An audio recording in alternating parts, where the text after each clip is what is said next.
वाईडीआर foundation YouTube channel. तो देखिए, कल हम लोग पढ़े थे चैप्टर नंबर 2 ऑपरेटिंग सिस्टम, जो ट्रिपल सी और M1R5 का दूसरा चैप्टर होता है। आज हम इसके टॉप 30 एमसीक्यूज देखेंगे जो इम्पोर्टेंट है, जो बार बार एग्जाम में रिपीट होते हैं, जो बार बार एग्जाम में पूछे जाते हैं। साथ साथ उसको एक्सप्लेन भी करते चलेंगे, अच्छे से देखते चलेंगे, पढ़ते चलेंगे, समझते चलेंगे। तो चलिए आज हम लोग स्टार्ट करते हैं। 30 MCQs most important chapter number 2। आप लोग इसमें से बताइएगा, कमेंट कर दीजिएगा कि आप लोगों का कितना सही हुआ है। 10, 15, 18, 17, जितना भी आपको सही हो आप कमेंट कर दीजिएगा। चलिए तो स्टार्ट करते हैं, आगे बढ़ते हैं हम लोग। क्वेश्चन नंबर 1 की तरफ। ऑपरेटिंग सिस्टम का मुख्य कार्य क्या होता है? हार्डवेयर बनाना, उपयोगकर्ता और हार्डवेयर के बीच इंटरफेस प्रदान करना, एप्लीकेशन सॉफ्टवेयर बनाना, इंटरफेस से जोड़ना। ऑपरेटिंग सिस्टम का मुख्य कार्य क्या होता है बताइए? उपयोगकर्ता किसे कहते हैं? उपयोगकर्ता मतलब हम लोग, यूजर, जो कंप्यूटर का उपयोग करते हैं हम लोग, यूजर। ठीक है, यूजर और हार्डवेयर के बीच इंटरफेस प्रदान करता है। क्या करता है ऑपरेटिंग सिस्टम? उपयोगकर्ता और हार्डवेयर के बीच इंटरफेस प्रदान करता है। Option number B is correct option. Option number B is correct option. बढ़ते हैं हम लोग नेक्स्ट क्वेश्चन की तरफ। क्वेश्चन नंबर 2, निम्न में से कौन सा रियल टाइम ऑपरेटिंग सिस्टम का उदाहरण है? रियल टाइम ऑपरेटिंग सिस्टम का कौन सा उदाहरण है?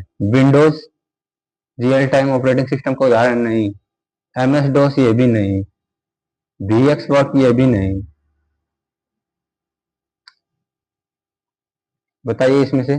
बहुत ही अच्छा क्वेश्चन है। देखिए, जो रियल टाइम ऑपरेटिंग सिस्टम का उदाहरण है वो क्या है? VxWorks। यही option number C correct option, VxWorks। आगे बढ़ते हैं हम लोग।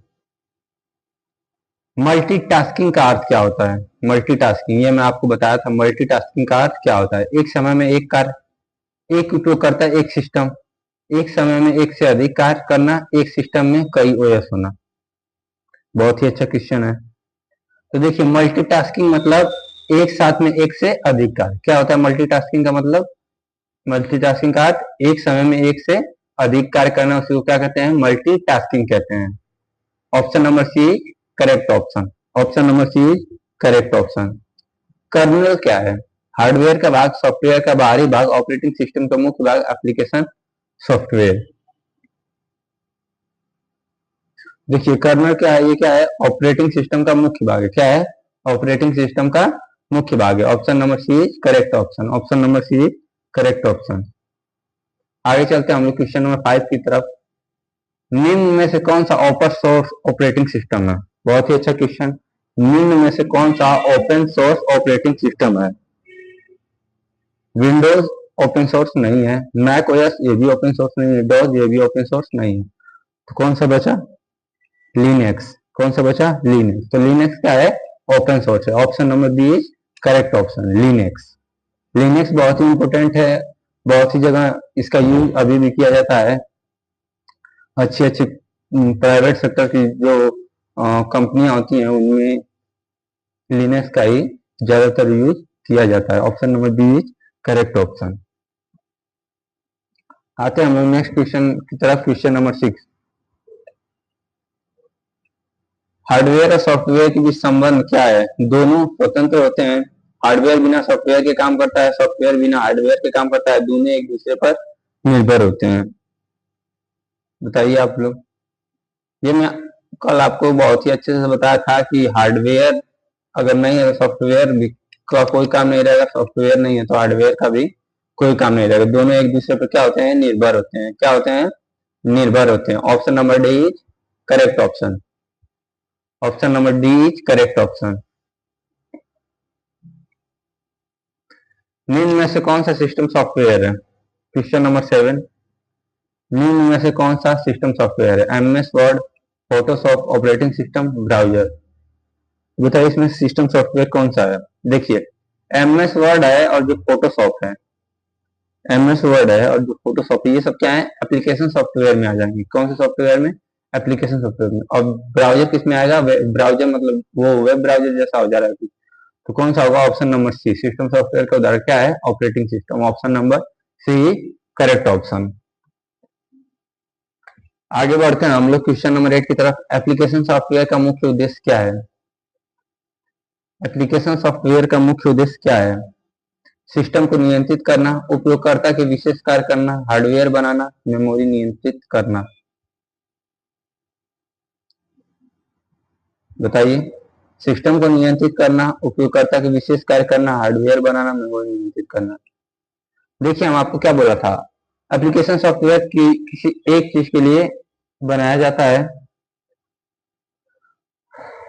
तो इसमें कौन सा ऑप्शन होगा? उपयोगकर्ता के विशेष कार्य के लिए, कार्य करने के लिए। जिसके लिए उपयोगकर्ता का एक कोई विशेष कार्य होता है, उसको करने के लिए हम लोग किसका यूज करते हैं? एप्लीकेशन सॉफ्टवेयर का। Option number B correct option. Option number B correct option. आगे बढ़ते हैं हम लोग क्वेश्चन नंबर 9 की तरफ। एमएस एक्सेल किस श्रेणी का सॉफ्टवेयर है? ये जो एमएस एक्सेल है, ये किस श्रेणी का सॉफ्टवेयर है? सिस्टम सॉफ्टवेयर है, यूटिलिटी सॉफ्टवेयर है, एप्लीकेशन सॉफ्टवेयर है, फॉर्मवेयर है? बताइए आप लोग। तो देखिए, मैं पिछले अभी क्वेश्चन में बताया कि एमएस वर्ड था, वो क्या था? एप्लीकेशन सॉफ्टवेयर था। तो एमएस एक्सेल भी क्या होगा? एप्लीकेशन सॉफ्टवेयर होगा। Option number C correct option. Option number C correct option. बढ़ते हैं हम लोग नेक्स्ट क्वेश्चन की तरफ। Question number 10। उच्च स्तरीय भाषा, हाई लेवल लैंग्वेज की विशेषता क्या है? मशीन पर निर्भर होती है, बाइनरी में लिखी जाती है, उपयोगकर्ता के लिए सरल होती है, केवल हार्डवेयर समझता है। देखिए, हाई लेवल लैंग्वेज जो होती है वो उपयोगकर्ता के लिए क्या होता है? सरल होता है। क्या होता है? सरल होता है। Option number C correct option. Option number C correct option. उपयोगकर्ता के लिए क्या होता है? सरल होता है। Question number 11। निम्न में से कौन सी उच्च स्तरीय भाषा है? उच्च स्तरीय भाषा कौन सी है? मशीन भाषा, असेंबली भाषा, binary code, C plus plus. देखिए, जो उच्च उच्च स्तरीय भाषा है वो क्या है? सी प्लस प्लस है। क्या है? सी प्लस प्लस है। Option number C correct option. Machine भाषा को ही हम लोग क्या कहते हैं? Binary code. क्या कहते हैं? Binary binary digit. इसका option number C is correct option. आते हैं क्वेश्चन नंबर 12 की तरफ। कंपाइलर का कार्य क्या होता है? लाइन दर लाइन अनुवाद करता है, पूरे प्रोग्राम का एक साथ अनुवाद करता है, हार्डवेयर को नियंत्रित करता है, डेटा संग्रह करता है। देखिए, ये मैं आपको बताया था कंपाइलर और इंटरप्रेटर में क्या डिफरेंस होता है। दोनों को मैं आपको बताया था, समझाया था। ठीक है। देखिए, लाइन दर लाइन क्या करता है? इंटरप्रेटर करता है। क्या करता है? इंटरप्रेटर। लाइन दर लाइन अनुवाद कौन करता है? इंटरप्रेटर। तो पूरे प्रोग्राम को एक साथ अनुवाद कौन करेगा? Compiler. Option number B correct option. Option number B correct option. Compiler क्या करता है? पूरे प्रोग्राम को एक साथ अनुवाद करता है। आते हैं क्वेश्चन नंबर 13 की तरफ। इंटरप्रेटर क्या है? पूरे प्रोग्राम को एक पूरे प्रोग्राम को एक बार में अनुवाद करता है, लाइन दर लाइन अनुवाद करता है, हार्डवेयर बनाता है, ऑपरेटिंग सिस्टम को नियंत्रित करता है। देखिए, ये मैं आपको पीछे ही बताया हूं कि इंटरप्रेटर क्या करता है? लाइन दर लाइन अनुवाद करता है। Option number B correct option. कौन सा ऑप्शन होगा? Option number B correct option. आते हैं हम लोग क्वेश्चन नंबर 14 की तरफ। कंपाइलर और इंटरप्रेटर में मुख्य अंतर क्या है? कंपाइलर और इंटरप्रेटर में मुख्य अंतर क्या है? अनुवाद की विधि का इतना अंतर है, भाषा के प्रकार का, न मेमोरी का, नहीं गति का। ये तीनों रॉन्ग होंगे। देखिए, कंपाइलर और इंटरप्रेटर में मुख्य अंतर क्या है? अनुवाद की विधि का। ये दूसरी तरफ से अनुवाद करता है, ये दूसरी तरफ से। आते हैं क्वेश्चन नंबर 15 की तरफ। निम्न में से कौन सी भाषा इंटरप्रेटर का प्रयोग करती है? बहुत ही इंपॉर्टेंट है। देखिए, इंटरप्रेटर का प्रयोग कौन करती है? पाइथन करती है। क्या करती है? पाइथन क्या करती है? इंटरप्रेटर का प्रयोग करती है। Option number D is correct option.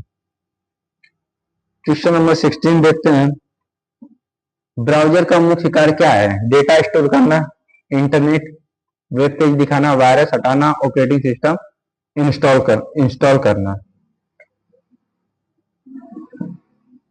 तो देखिए, ब्राउजर का मुख्य कार्य होता है इंटरनेट वेब पेज दिखाना है। मतलब वेब पेज जो होते हैं, वेब पेज किसे कहते हैं?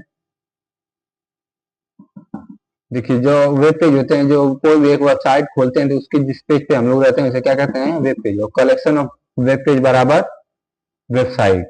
इतना आप याद रखिए कि अगर जैसे बहुत ही ज्यादा वेब पेज का कलेक्शन है तो उसको क्या बोलते हैं? वेबसाइट बोलते हैं। क्वेश्चन नंबर 16 का option number B is correct option. आते हैं क्वेश्चन नंबर 17 की तरफ। निम्न में से कौन सा वेब ब्राउजर है? Google, Yahoo, Chrome, Bing. ये मैं आपको बताया था कि वेब ब्राउजर कौन सा है। गूगल तो सर्च इंजन है, याहू भी सर्च इंजन है, बिंग भी सर्च इंजन है। तो option number C is correct option. Option number C is correct option. जो गूगल क्रोम है ये क्या है? ये वेब ब्राउजर है। आते हैं हम लोग क्वेश्चन नंबर 18 की तरफ। सर्च इंजन का कार्य क्या है? वेबसाइट बनाना, इंटरनेट पर जानकारी खोजने में सहायता, फाइल डिलीट करना, सॉफ्टवेयर इंस्टॉल करना। सर्च इंजन का मुख्य कार्य मैं आपको बताया था, इंटरनेट पर जानकारी खोजने में सहायक। इंटरनेट पर क्या करने में? जानकारी खोजने में सहायक। Option number B is correct option. Option number B is correct option.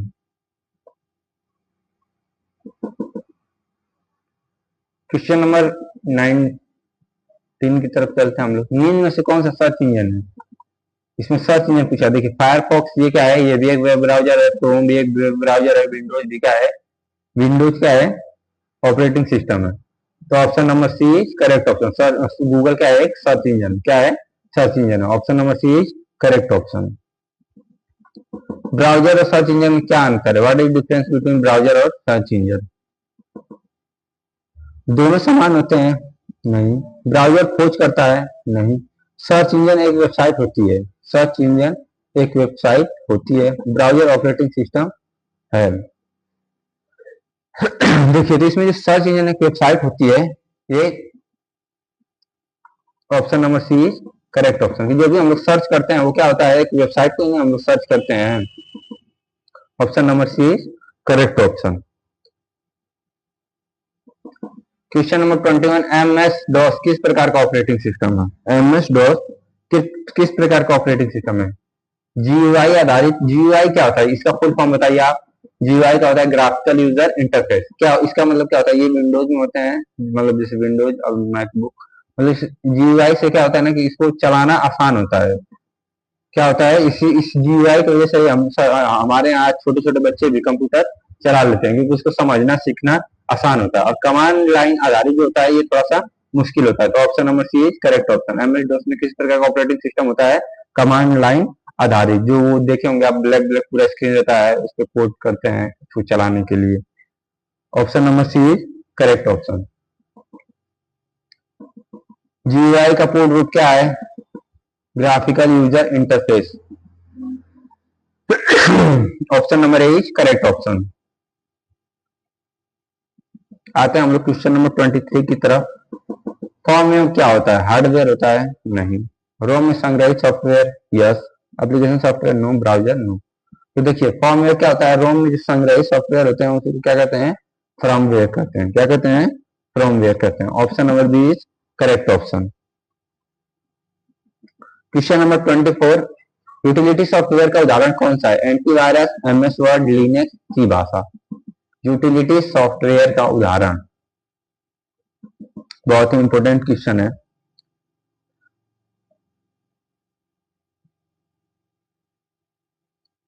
इसमें थोड़ा सा कंफ्यूजन है हमको, छोड़, इसको हम बाद में कमेंट कर देंगे इसका answer. Time sharing operating system का उपयोग क्यों किया जाता है? टाइम शेयरिंग ऑपरेटिंग सिस्टम का उपयोग क्यों किया जाता है? एक उपयोगकर्ता के लिए, कई उपयोगकर्ता के लिए, हार्डवेयर परीक्षण के लिए, गेमिंग के लिए। Question number 25। देखिए, जो टाइम शेयरिंग ऑपरेटिंग सिस्टम होता है इसका उपयोग कई उपयोगकर्ताओं के लिए किया जाता है। किसके लिए? कई उपयोगकर्ताओं के लिए किया जाता है। Option number B is correct option. Option number B is correct option. आते हैं हम लोग 26 नंबर क्वेश्चन की तरफ। ऑपरेटिंग सिस्टम किन संसाधनों का प्रबंध करता है? ऑपरेटिंग सिस्टम किन संसाधनों का प्रबंध करता है? CPU, memory, input output device, उपरोक्त सभी। देखिए अगर इसमें आप चारों ऑप्शंस नहीं पढ़ेंगे तो ऊपर वाला ट्रिक करके आगे बढ़ जाएंगे, या फिर सी नंबर ट्रिक करके ही आगे बढ़ जाएंगे। यही आपकी गलती होती है कभी भी ट्रिपल सी या M1 R5 का एग्जाम दीजिएगा ओ लेवल का, तो आप लोग पहले चारों ऑप्शन ऐसे में जो होते हैं चारों ऑप्शन पढ़े कि आप लोग के पास इनफ टाइम होता है, 30 सेकंड मिलते ही है, मतलब 30 सेकंड के पहले आप दूसरे क्वेश्चन पे जा भी नहीं सकते, उसके बाद चारों ऑप्शन आप पढ़ लीजिए, उससे आपको बेनिफिट ही मिलेगा। क्वेश्चन नंबर 26 का option number D is correct option. Question number 27 देखते हैं, कौन सा सॉफ्टवेयर रोम में रहता है? कौन सा सॉफ्टवेयर रोम में रहता है? कौन सा सॉफ्टवेयर रोम में रहता है? फर्मवेयर। कौन सा रहता है? Firmware. Option number B correct option. Question number 28 देखते हैं, उच्च स्तरीय भाषा को मशीन भाषा में कौन बदलता है? हाई लेवल लैंग्वेज को मशीन लेवल में कौन बदलता है? ये मैं आपको बताया था, कंपाइलर और इंटरप्रेटर। क्वेश्चन बहुत इंपोर्टेंट है, बार बार पूछे जाते हैं। Option number C is correct option. Question number 29 देखते हैं, सॉफ्टवेयर को मुख्य रूप से कितने भागों में बांटा गया है? सॉफ्टवेयर को मुख्य रूप से कितने भागों में बांटा गया है? कितने भागों में बांटा गया है? 2 भागों में बांटा गया है। Option number option number B correct option, 2 भागों में बांटा गया है। आते हैं हम लोग लास्ट क्वेश्चन की तरफ। कंप्यूटर को प्रारंभ करने में कौन सा सॉफ्टवेयर सहायता करता है? कंप्यूटर को प्रारंभ, देखिए इसमें आपसे पूछ सकता है कंप्यूटर को प्रारंभ करने की प्रक्रिया को क्या कहते हैं? तो बूटिंग कहते हैं। क्या कहते हैं? बूटिंग कहते हैं। और कंप्यूटर को प्रारंभ करने में सॉफ्टवेयर यूज होता है ऑपरेटिंग सिस्टम। कौन सा? Operating system. Option number C correct option. तो थैंक यू, इतना आप सभी लोग को समझ में आया होगा अच्छे से। तो अपना ख्याल रखिए, अच्छे से पढ़ते रहिए और तैयारी अच्छे से करते रहिए। All the best.